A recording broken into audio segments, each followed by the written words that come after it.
नमस्कार, मैं अर्चना और आप देख रहे हैं हंगामा टाइम्स। हंगामा टाइम्स जिस तरीके हर फेस्टिवल करता है कुछ खास और लखनऊ की खास शख्सियत से करता है बातचीत। तो हाल ही में आने वाला है होली का रंगों भरा त्यौहार आने वाला है और 7 मई अंतर्राष्ट्रीय महिला दिवस आने वाला है। तो हम लखनऊ की कुछ खास महिलाओं से बात करें उनके जीवन को लेकर के और इस समाज में जिस तरीके से उन्होंने अपनी अलग पहचान बना के रखी, चाहे राजनीति का क्षेत्र हो, चाहे समाज का क्षेत्र हो, चाहे परिवार का क्षेत्र हो, चाहे आपका कोई भी क्षेत्र, उसमें अपनी अलग स्थान बना के रखा हुआ।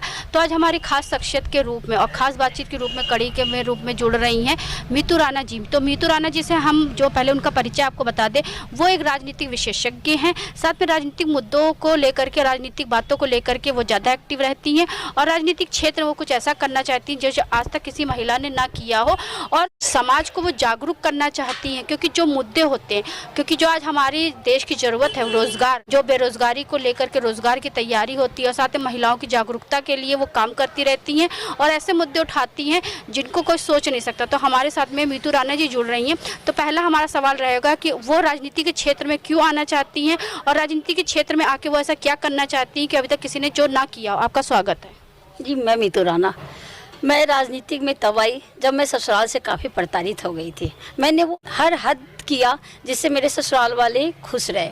मैंने अपना धन छोड़ दिया, अपने होटल्स छोड़ दिए, अपने व्यापार छोड़ दिया और मैं मैके में जाकर शिफ्ट हो गई। चूँकि मेरे पति ज़मीन का काम करती थी तो कहीं ना कहीं मुझे टारगेट करके मैं भी जेल गई। क्वारंटाइन हुई 20-21 दिन के लिए और उसके बाद ये पारिवारिक विवाद बढ़ गया। मैं मैके से अरेस्ट हुई और मेरे पति फिर अभी जेल में है और मैं काफ़ी ज़्यादा अकेली पड़ गई। चूँकि वास्तव में ऐसा होता क्या है, ससुर बोलते हैं गांव वाले से बात ना करो, पति बोलते हैं गांव वाले से बात ना करो, बच्चे बोलते हैं किसी से, हमारे फ्रेंड से बात मत करो। लेकिन एक स्त्री, भारतीय स्त्री जब मुसीबत आता है तो वो किस ओर जाएगी ये किसी को पता नहीं है कि मैं कहाँ जाऊँ, किस ओर जाऊँ। क्योंकि मैं अगर किसी से सहायता लेती हूँ तो कहता है कि आप क्या हो इस उम्र में। तब मुझे ये बताया कि मैं किससे सहायता लूँ ना, मैं गाँव वाले को जानती हूँ। जबकि मैं आपको बता दूँ कि मैं उस घर से बिलोंग करती हूँ जहाँ कांग्रेसी परिवार रहा करता था, जहां राजनीति में लोगों की रुझान है। आर.के. सिन्हा जी SIS के मालिक, वो उनसे हम लोगों का वास्ता है। लेकिन फिर भी मैंने आज तक 15 साल के शादी की उम्र में मैंने कभी होली मिलन में उनके घर नहीं गया, उन लोगों ने बुलाया भी। तो गांव से भी हम लोगों को, राजधानी के गांव से भी, बड़े बड़े लोगों से भी दूर रखा गया। तब मैं हताश हुई कि मैं करूँ तो क्या, लोगों तक पहुँचूँ तो कैसे पहुँचूँ। तब मुझे याद आया कि हो ना हो एक प्रेरणा आए। उन्होंने मुझे बराबर बोला कि राजनीति की गंदी चीज़ है और स्त्रियों के लिए गंदी चीज़ है, तुम जरा सा दूर रहा करो। और बहुत लोगों को देखा है, तुम्हें पता भी नहीं चलेगा कब तुम बिक जाओगी। मैं थोड़ा सहमी, लेकिन ऐसा बोला गया आपसे? जी, वो पुरुष, हालांकि मैं उसको प्रेरणा मानती हूँ, उन्होंने मुझे बहुत हद तक सहायता किया गुपचुप तरीके से। वो मुझे हिंट भी देते रहे, नहीं ऐसे नहीं होना चाहिए, आप जब जाओगे आपकी स्क्रीनशॉट वायरल होगी, आपकी ऑडियो वायरल होगी, आपकी वीडियो वायरल होगी। आपकी अपनी मित्र जिसको आप बोलते हो कि ये छत्रानी ग्रुप की हैं, ये श्रीवास्तव ग्रुप की हैं, ये संगठन की हैं, वो भी आपकी दुश्मन बन सकती है आपकी तरक्की पर। लेकिन मैं भारत की स्त्रियों को स्त्री दिवस पर, इस महिला दिवस पर यही बोलूँगी कि आप लोग 30 साल से 40 साल से काम करती है, जो महिला 5 साल से काम करती है और मैं 26 महीने से काम कर रही हूँ। तो मुझे ऐसे बोलती है महिलाएं कि तुमने दुनिया में आज तक क्या किया, तुमने घर खरीदा, तुमने पैसे कमाए, तुमने गाड़ियाँ खरीदी, तुमने ऑफिस किया। मैं बोली कि दीदी आप महिलाएं मुझसे जलन ना करो, क्योंकि मैं तो 1 साल से एक्टिव हुई हूँ, वो भी मेरे प्रेरणा के कहने से कि तुम मैं भी आगे जा सकती हो, थोड़ा काम करोगी तो, लेकिन बच के रहो। तो मैं उन दीदियों को कहती हूँ कि आपने 30 साल वक्त दिया तो अपने लिए किया। मैं, बहुत सारी महिला बोलती है मैंने बेटी पढ़ाया, मैंने दीदी को पढ़ाया, मैंने शादी नहीं किया, मैं अपनी माँ के लिए शादी नहीं किया, मैं अपनी बहन के लिए शादी नहीं किया, मैं अपनी भाई बहन के लिए शादी नहीं किया। लेकिन मैं से नहीं चलता है संसार, ये भारतवर्ष हमसे भी चलता है, हम लोग स्त्रियों से, हम लोग जैसी स्त्रियों से भी चलता है। तो इसके वजह से मैं बोली कि नहीं, इस वजह से मुझे राजनीतिक में जाना है। जो मुझे छोटी छोटी आवश्यकता थी मैंने उसको पूरा किया अपनी। हो सकता है मैं कभी खाने के लिए भी तरसी हूँ, लेकिन ये राजनीतिक ही था। मेरे फ्रेंड लोग, जब मैं लखनऊ में, मेरे ससुराल वाले ने, मेरे बच्चों ने बोला मम्मा तुम मुझे संभाल नहीं पाओगी, एक भाई साहब क्या मुझे छोड़ दो, हमने छोड़ दिया। और उस समय मैं 500 रुपये लेके लखनऊ आई, लेकिन यही राजनीतिक की महिला एक दीदी आई, वो बोली राना मेरा घर खाली रहता है गार्ड रूम, चलो उसमें तुम स्टे हो जाओ जब तक तुम आगे नहीं बढ़ो। मैंने उसमें शरण लिया, मैं 1 महीने वहाँ रही और फिर मैं अब लखनऊ में अच्छी स्टैंड हो गई। फिर मेरे बच्चे भी आ गए कि नहीं नहीं मम्मा मैं तुम्हारे बिना नहीं रह सकता हूँ, ससुराल वाले तुम पे केस करवाना चाह रहे थे इसलिए। तो मैं एक तरीके से, मेरे पति मुझे नहीं बता रहे थे कि ससुराल में क्या हुआ, मेरे बच्चे मेरे से बात नहीं कर रहे थे, तब मुझे लगा मैं अकेली हूँ। लेकिन मैं किटी पार्टी को पसंद नहीं की, लोग यज्ञ में जाना, लोगों के बीच जाना, ये मुझे ज़्यादा अच्छा लगा। यानी कि समाज सेवा ज़्यादा करना आपको अच्छा लगा और राजनीतिक मुद्दों में ऐसी चीज़ों को उठाना आपको अच्छा लगा। तो ये बताइए, हमने आजकल आपका देखा सोशल मीडिया पे आप बहुत एक्टिव रहती हैं, आप बहुत सारे फ़ोटो पोस्ट डालती हैं और बहुत सारे लिखती भी हैं।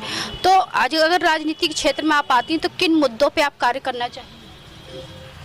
मैं तो फ़ोटो 1 मिनट में बता दूं कि मैं फ़ोटो इसलिए डालती हूं कि जब प्रेरणा से हमने पूछा कि क्या मैं फ़ेसबुक चला सकती हूं, उन्होंने कहा हाँ फ़ेसबुक चलाओ और तुम एक छोटा सा ब्लॉग लिखो। तो मैं बोली कि मैं ब्लॉग ही नहीं लिखूंगी, क्योंकि ब्लॉग तो सब लिखते हैं, जय ये जय वो, लेकिन मैं अपनी फ़ोटो डालूंगी। उन्होंने हंस के बोला क्यों डालोगी? हमने बोला हेमा मालिनी हीरोइन थी, वो जया पर्दा हीरोइन थी और चलचित्र में आते आते आज वो कहाँ बढ़ गई। तो मुझे भी जानना चाहिए लोगों को कि उस समय मेरे पास सुख की घड़ी थी, दुख की घड़ी नहीं थी, मैं फ़ोटो डालती थी। इसका फ़ायदा मुझे तब हुआ जब मैं उत्तर प्रदेश आई, जनसत्ता दल ऑफिस गई, तो बहुत सारे सौरभ भैया लोग, बहुत सारे भैया लोग मुझे पहचान रहे थे। बोले कि अरे आप तो मीतू राणा हो, वही जो देश की बातें लिखती हो, जो देश का मुद्दा लिखती हो। और तब मेरी पैरवी हुई कि नहीं, मीतू राणा बिहार से आके उत्तर प्रदेश में कार्य कर सकती है। ये महिला काफ़ी एक्टिव रहती है सोशल मीडिया पे, और इसके वजह से मैं फ़ोटो डाली। और मैं फेसबुक पर ये बताई कि नहीं महिलाएं फ़ोटो डालो, जब रील्स और टिकटॉक पे लोग डांस कर सकती हो, तो मैं एक राजनीतिक घराने से हो कि मैं अपनी फ़ोटो क्यों नहीं डालूंगी? फ़ोटो पे कौन क्या बोलेगा? और मैं ऑन लाइव चलाने को तैयार हूँ कि मेरे मोबाइल पर भारतवर्ष का किसी पुरुष ने कभी भी कोई गलत बात नहीं भेजा, कभी किसी गलत चीज़ नहीं भेजा, कभी कोई परेशान भी नहीं किया। तो मैं धन्यवाद करती हूँ उस पुरुष का जो मुझे समझे। आपके जो है मीतू राणा के आगे एक टैगलाइन लगी सत्यमेव जयते का, तो इसका क्या मतलब? और सत्यमेव जैसे अगर सत्यता हमारे किसी भी, आजकल मैं राजनीतिक में देख रही हूँ जातीयता के लिए लड़ाई हो रही है, जातिया। मैं बोली कि नहीं, मैं आज भी मुझे लोग किसी ने फ़ोन किया कि तुम राणा हो तो गुज्जर होगी, तुम राजपूत नहीं हो लोग बोलते हैं क्योंकि तुम तो उत्तर प्रदेश आई हो। नेचुरली है, जब मैं अकेली महिला हूँ, जब मेरा ससुराल नहीं है, जब मेरा मैका नहीं है, यहाँ तक कि अगर मुझे तलाक भी लेना पड़ता अगर 2 साल पहले, तो लोग मुझे बोले कि तुम तलाक ले लो तो तुम आगे बहुत बढ़ सकती हो। तो परिवार, पति लोग अगर ऐसे निकल गए, परिवार ऐसे निकल गए तो तुम नई ज़िंदगी का। उस समय मेरे पास पैसे नहीं कि तलाक के लिए मैं 2000 भी लाऊं। तो मैं फिर सत्यमेव जयते पे ये बोली कि एक, जब मैं महल से, मेरे पास 5 गाड़ियाँ, 5 गाड़ियाँ और बहुत सारे हर चीज़ से मैं सुविधा से लैस थी। फिर मैंने देखा कि अरे मेरे से भी बुरी बुरी औरतें हैं, मेरे से भी लोग, ये है जो पेपर वर्क पे वर्क होता है लेकिन किसी के पास सुविधा नहीं जा पाती है। मैं ये नहीं कहती हूँ कि बीजेपी पैसा नहीं देता, बीजेपी पूरे फंड देते, पूरे पैसे देते, लेकिन किसी कारणवश हमारे देश में वो नहीं पहुँच पा रहा है। तो वो अप टू डेट हो गया, अब वो नीचे से वो सब खत्म होते जा रहे हैं। तो मैं ये बोली कि नहीं, मैं जो भी काम करूँगी हर जात के लिए खड़ी करूँगी, क्योंकि मैं ना गुज्जर हूँ, ना मैं ब्राह्मण हूँ, ना मैं राजपूत हूँ। अब मैं सिर्फ देश की एक स्त्री हूँ जो संसार बनाती हूँ। जैसे मैंने अपने बच्चों को तैयार किया वैसे ही मैं बस स्त्री हूँ, मैं यही बात लेके चल रही हूँ। यानी कि आप एक समाज में और देश में परिवर्तन चाह रही हैं और साथ में ये चाहती हैं कि जो समाज में ऐसी चीज़ें दिखाई दे जो आजकल बहुत दूर हो गई है। हाँ, सोशल मीडिया मेरा बहुत, मैं यूट्यूब का काम नहीं की, मैं 1 लाख रुपए महीने कमा सकती थी, लोग मुझे सजेस्ट कर रहे थे, मोबाइल थी, लेकिन मैंने सोशल मीडिया पे, फेसबुक पे अपनी फ़ोटो भी इसलिए भी डाली कि हर जात के, हर राजनीतिक लोग मुझे पढ़े और मेरी फ़ोटो पे तारीफ़ करके निकल जाए। और सोशल मीडिया के आधार पर मैं सबसे बात करती रही, अपनी सुरक्षा को देखते हुए मैं सबके सामने बहुत दिनों तक नहीं आई क्योंकि मैं अकेली महिला थी। राजनीति मुद्दे पर तो बोलती, लेकिन आप राजनीति किसी क्षेत्र में किसी पार्टी से नहीं जुड़ी हुई हैं, इसका क्या क्योंकि मैं अगर बिहार में जुड़ती हूँ तो वहाँ यादवों की पार्टी है, कांग्रेस है, सब लोग जातीयता ज़्यादा करते हैं। मैं संगठन में भी कोशिश की थी जुटने का, लेकिन मेरा अगर सत्यमेव जयते पे कोई भी आघात होता है, कोई स्त्री अगर हम पे हमला करती है, जैसे एक वर्ड आता है कि कोई भी महिला ये शराब पीती हैं, ये मुद्दा मुझे बहुत बुरा लगा और इसके वजह से मुझे उस पद से 10 संगठन का फ़ोन एक संगठन को चला जाएगा कि आप इसको हटा दीजिए।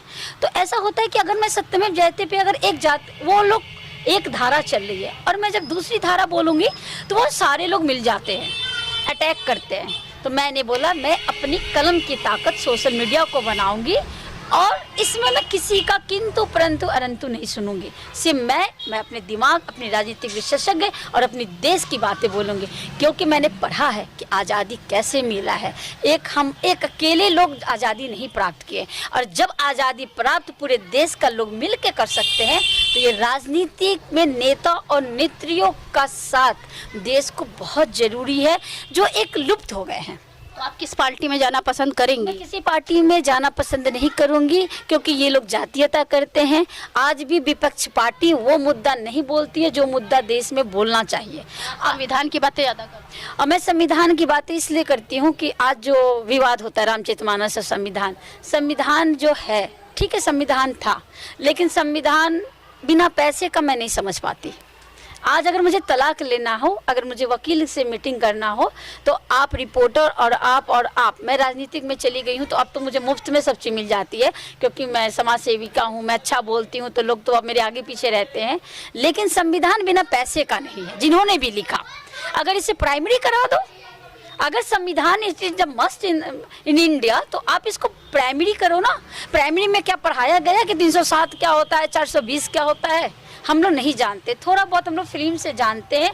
जब मैं कोर्ट कचहरी में जाती हूँ, जब मर्दों का भीड़ रहता है, जब पुरुषों का भीड़ रहता है, तब मैं वहाँ विचलित हो जाती हूँ कि एक सांप काटने वाले मजदूर की बहू अगर मर जाती है और उसका बेटा अगर मर्डर केस में फंसा हुआ है, तो वो सिविल कोर्ट में ही घूमते रहता है।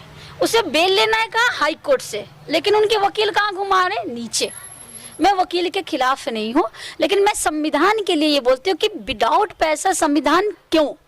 संविधान अगर देश में है तो वो पैसे पर, हमारे पास पैसे तो मैं समझूंगी, पैसे नहीं है तो मैं नहीं समझूंगी। कोई भी स्त्री पुरुष बुजुर्ग नहीं कर सकते। मेरी एक बहुत अच्छी एक आया करती थी, वो कहती थी कि भाभी जी आप पैसे वाले हो तो पैसा से बुद्धि खरीद लेते हो। सही, आज पैन कार्ड बनाना है, ये कार्ड बनाना है, वो कार्ड बनाना है, मुझे खुद नहीं पता क्या होता है ये सब चीज़। तो बच्चे बोलते हैं, वो महिलाएं बोलती है कि आप पैसे फेंकोगे, वकील 2 मिनट में बता देगा कि पैन कार्ड क्या होता है, 420 क्या होता है। तो हर महिला के पास पैसा कहाँ से आएगा? पैसा फेंको तमाशा देखो। हाँ, संविधान में पैसा फेंको तमाशा देखो। जज आप बेल तब न दोगे जब कोई वकील को हम पैसा देंगे। 2000 हमारे पास वकील की फीस नहीं थी तलाक के लिए। अगर मैं आज तलाक ले लेती तो मैं उस परिवार से निश्चिंत हो जाती, क्योंकि मुझे परिवार का, क्योंकि आज मुझे बोलती है मेरी बहुत सारी मित्र कि तुम किस क्षेत्र से विधायकी लड़ोगी, तुम किस क्षेत्र से सांसदी लड़ोगी, तुम्हारा कौन सा क्षेत्र है, अगर ग्राम पंचायती भी लड़ोगी तो। सही बात है, जब ससुराल वाले निकाल दिए तो मेरा तो सिलेंडर का पेपर तक वापस हो जाता है। तो मुझे तो पता भी नहीं चलता है कि मेरे पर कितनी केस हो गई है, क्योंकि परिवार वाले कुछ भी करके और खुद रिसीव करके और थाना वाले को भेज देते हैं कि मीतू राणा पर केस हो गया। तो हमें संविधान के बारे में पता ही नहीं है। हमने बीकॉम पार्ट 2 किया, मैंने उस समय किया जब पढ़ाई का कुछ नहीं था। लेकिन मेरे पिता ने, मेरी माँ नहीं थी, मेरी माँ 5 साल के हम थे तभी मेरी माँ का डेथ हो गया। मेरे पिता ने मुझे हॉस्टल में पढ़ाया। मैं उनका बहुत बड़ा रिगार्ड करती हूँ कि वो पुरुष होके मुझे ये बोले कि मैं तुम्हें दहेज तो नहीं दे पाऊँगा, लेकिन जब तुम्हारा ज्ञान का बात आएगा तो तुम बहुत आगे रहोगी। और आज मैं उनके ज्ञान के आधार पे, अपनी सत्यता के आधार पे अपना वजूद, अपना चीज़ निभाई भी हूँ और आगे बढ़ रही हूँ, और जल्दी अपनी एक पार्टी भी बनाना चाह रही हूँ। तो मीतू राणा को असली मीतू राणा बनाने का श्रेय किसको जाता है? असली मेरे पति मुझे कभी भी, जैसे मेरे घर में जनता दरबार लगा करती थी, हम लोग चूँकि बड़े घर से थे, हर लोग टीचर्स की प्रॉब्लम हो, क्रिश्चियन की हो, हॉस्पिटल्स की हो, या हॉस्पिटल ज़्यादा पैसे लेते थे तो हम लोग को कम करवाना, पेशेंट आते थे, या किसी विधवा का ज़मीन बेच के उनका श्राद्ध कर्म कराना, तो मेरे पति पैसे भी फेंकते थे और कार्य भी करते थे। तो धीरे धीरे मेरी भी रुझान उसमें गई। तो मेरे पति का ये योगदान रहा कि जब मैं फ़ोन आते थे राष्ट्रीय अध्यक्ष लोग का, तो बोलते थे फ़ोन उठाओ, और ये नहीं बोलते थे कि तुम्हें स्पीकर पे रखो, बोलते थे फ़ोन उठाओ, बात करो, तुम्हें करना पड़ेगा, मैं नहीं रहूँगा तो कैसे करोगे। और सच बताऊँ कि जिस समय मैं थी, हम लोग उस समय अगर दुपट्टे नहीं रखते थे तो हम लोगों को पिटाई लगती थी। आज तो बच्चियाँ बहुत तेज़ हो गई है, स्कूटी चलाने लगी हैं, और अंग्रेजी तो, और विशेषकर एक प्रेरणा है जिन्होंने बार बार मुझे समझाया कि दुनिया क्या है, दुनिया से कैसे बचना है। तो पुरुष प्रधान देश है, मैंने उनकी बात को ध्यान दिया। मैं आज तक उनको देखी नहीं हूँ, जानती नहीं हूँ, और वो एक ग्रुप फ्रेंड में फ्रेंडशिप हुआ, वो इसी बात पे बहस हुआ कि तुम फोटो क्यों डालती हो, तुम्हें समझ में नहीं आता है, तुम मर्यादा में क्यों नहीं रहती हो। तो मैं बोली कि नहीं, मैं राजनीतिक परिवार से बिलोंग करती हूँ इसलिए डालती हूँ, और राजनीतिक में मेरे पति को पसंद है, मेरे बच्चों को पसंद है, इसलिए मैं करती हूँ। फिर उन्हें बोला ठीक है, तो मैं समझना चाहूँगा कि तुम राजनीतिक कैसे कर रही हो। तो मैं बोली कि टू बी चैलेंज, आप प्रेरणा लोग को भी, पुरुष लोग को भी, कि अब मैं बिना गलत किए राजनीति करूंगी। तो ये थी हमारे खास बातचीत में राजनीतिक विशेषज्ञ मीतू राणा जी। मीतू राणा जी की विचारधारा आपने सुनी कि वो राजनीति के क्षेत्र में एक ऐसा परिवर्तन करना चाह रही हैं जिन्होंने किसी ने भी आज तक जो ना किया हो, वो ऐसी एक राजनीति करना चाह रही हैं। जैसे चाणक्य की राजनीति थी, तो वैसी नीति को लेकर के वो आगे बढ़ना चाह रही हैं और ख़ुद की पार्टी का निर्माण करना चाह रही। क्योंकि यहाँ पर जो इस समाज में है, बहुत से लोग होते हैं जो कहते हैं कि राजनीति जो ऐसी चीज़ है जिसे महिला लोग नहीं कर सकती, लेकिन वो ये चीज़ करके दिखाना चाहती हैं कि राजनीति महिलाएं भी कर सकती हैं। तो हमारी खास बातचीत की कड़ी में थी मीतू राणा जी, जो राजनीति विशेषज्ञ हैं।